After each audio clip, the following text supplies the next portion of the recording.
मित्रांनो, YCMचा रिझल्ट बघण्यासाठी सर्वप्रथम आपल्याला कम्प्युटरवर यावं लागेल। कम्प्युटरवर आल्यानंतर टास्कबारवर गुगल क्रोम हा ऑप्शन दिसतील, त्यावरती क्लिक करावं लागेल। क्लिक केल्यानंतर मित्रांनो गुगल क्रोम या ऑप्शनवरती क्लिक करावं लागेल। गुगल क्रोम या ऑप्शनवरती क्लिक केल्यानंतर आपल्यासमोर गुगल क्रोम हा सर्च बॉक्स दिसतील। त्यामध्ये मित्रांनो आपल्याला YCMOU रिझल्ट हे टाईप करावं लागेल। टाईप केल्यानंतर मित्रांनो YCM रिझल्ट या फर्स्ट ऑप्शनवरती आपल्याला क्लिक करायचं आहे। क्लिक केल्यानंतर मित्रांनो आपल्यासमोर रिझल्ट हा टॅब दिसतील। या टॅबवरती मित्रांनो आपल्याला क्लिक करायचं आहे। क्लिक केल्यानंतर मित्रांनो आपल्यासमोर न्यू विंडो ओपन झालेली दिसेल। न्यू विंडो ओपन झाल्यानंतर रिझल्ट या टॅबखाली आपल्याला लिंक दिलेली आहे, त्या लिंकवरती आपल्याला क्लिक करावं लागेल। क्लिक केल्यानंतर मित्रांनो आपल्याला न्यू विंडो ओपन झालेली दिसेल। त्यामध्ये click here for online provisional result या ऑप्शनवरती क्लिक करावं लागेल। या ऑप्शनवरती क्लिक केल्यानंतर आपल्यासमोर न्यू विंडो ओपन झालेली दिसेल। त्यामध्ये मित्रांनो YCM डिपार्टमेंटकडून आपल्याला अनेक रिझल्टची लिस्ट दिलेली आहे।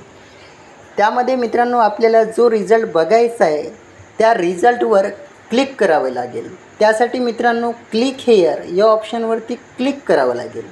मित्रांनो क्लिक केल्यानंतर आपल्यासमोर न्यू विंडो ओपन झालेली दिसेल। रुलरच्या सहाय्याने मित्रांनो आपल्याला खाली यायचं आहे। खाली आल्यानंतर आपल्यासमोर एक्झाम इव्हेंट हा ऑप्शन दिसतोय। त्यामध्ये YCM डिपार्टमेंटकडून अनेक इव्हेंट दिलेले आहे। मे इव्हेंट 2025 दिला आहे, 2024 इव्हेंट दिला आहे।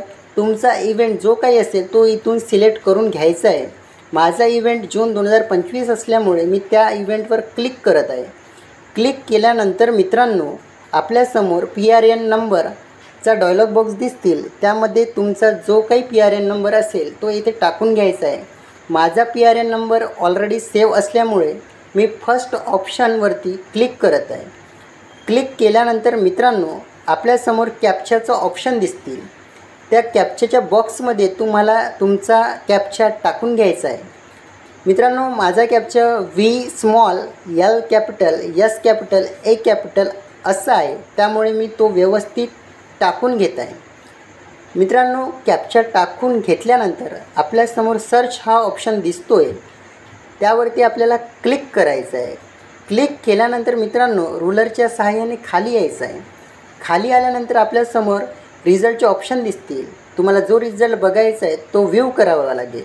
त्यानंतर तुम्हाला तुमचा रिझल्ट तुमच्यासमोर शो होतील। मित्रांनो अशा पद्धतीने आपण रिझल्ट बघितला आहे।